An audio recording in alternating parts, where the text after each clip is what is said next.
Well, voting for the vice presidential election has just begun. Along expected lines, this was to start at 10 o'clock today. Members of both houses of parliament are all set to vote. Remember, the voting has just started with the MPs from Rajya Sabha and Lok Sabha. 788 of them are going to be voting to choose the next vice president of the country.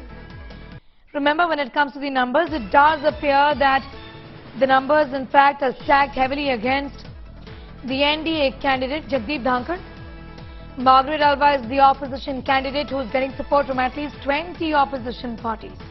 However, many in the opposition like the TDP and the BSP interestingly are choosing or are rather going with the NDA candidate for the elections. Also, there have been ruptures within the opposition as always.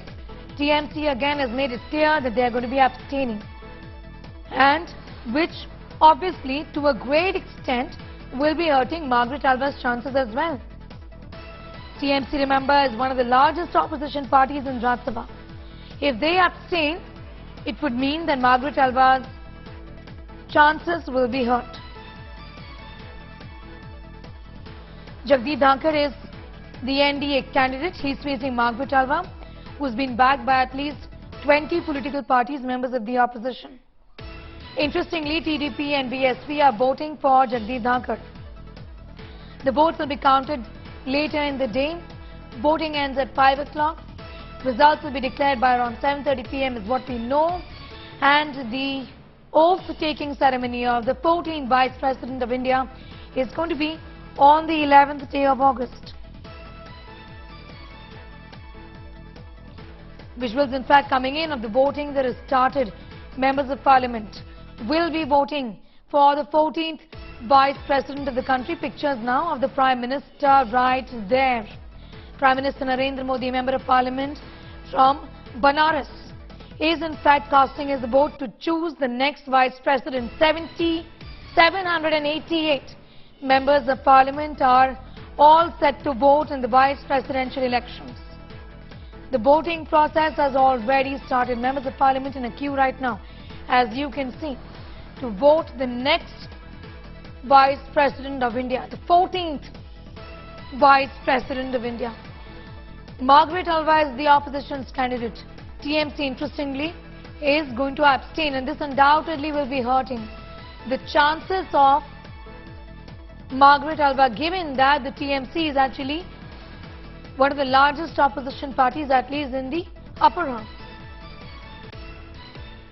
Members of both Lok Sabha and Rajya Sabha vote in these elections.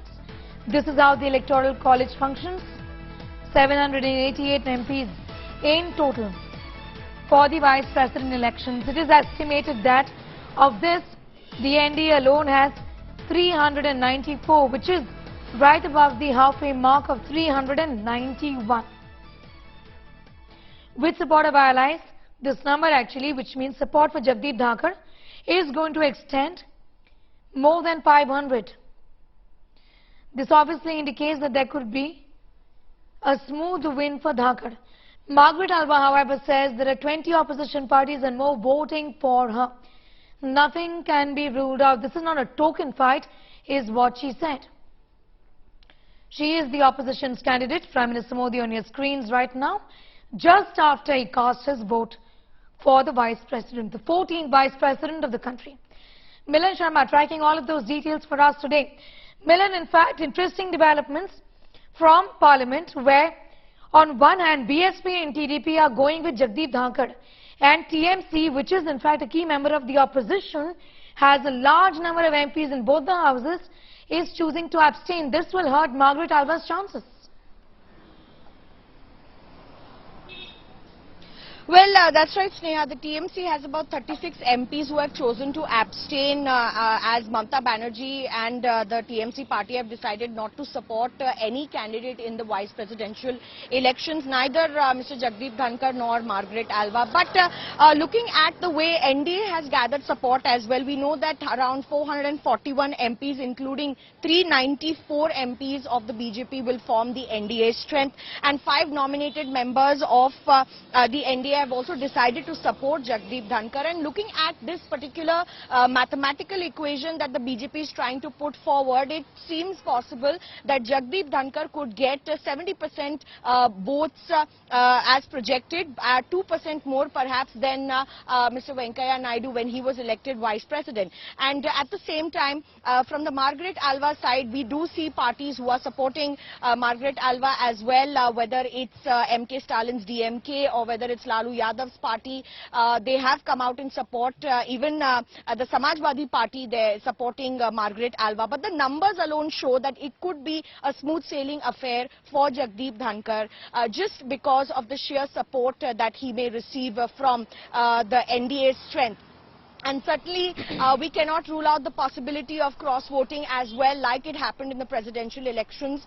More than 17 votes actually were cross-voted by opposition parties for Srimati Draupadi Murmu, and which is why she was elected as the President of India. And therefore, the possibilities of cross-voting here also cannot be ruled out. But we'll soon see, even as the voting begins, what the results bring in at 7:30 in the evening.